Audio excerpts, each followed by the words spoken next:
before we can start trying to hack into networks and break into them, there's a few basics that we need to learn before we can do that.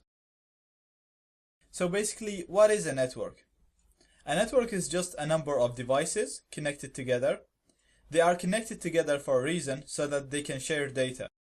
This data can be files, can be resources. It can be, for example, your home network. Usually you use it to just access the internet, which is, you can look at it as a resource or as a source of data.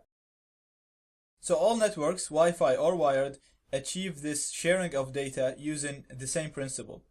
And that principle is, you need a device that acts as a server, and then all devices communicate with the server. So the server has access to the resource, and all the other devices on the network that are connected to this server, obviously, they can access the data from the server.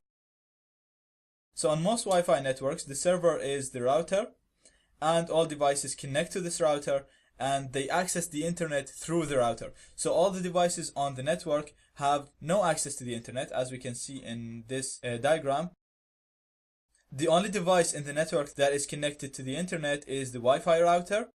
All the other devices, as we can see here, we have client 1 and 2 and 3, they have no access to the internet, but they can access it by connecting to the router.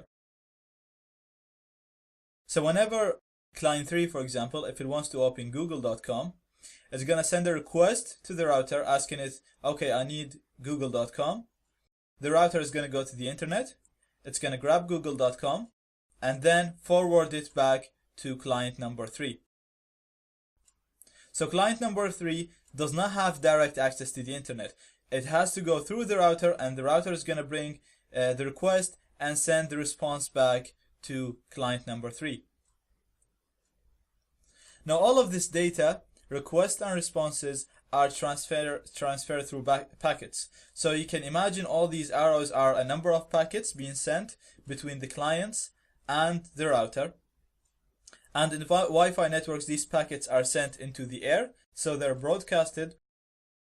And if you're within range with these packets, then you can just sniff them, capture them, and read them, and you'll be able to see the information in there. So all this data, so whether it's usernames, passwords, videos, audio, music, chats, all of that is transferred as packets, and it's always transferred between the client and the router because the client has no access to the internet. So if you capture these packets, you'll be able to see all of this data that's transferred. You'll be able to see all these passwords, usernames, emails, videos, all that. You'll be able to capture it and read it on your device.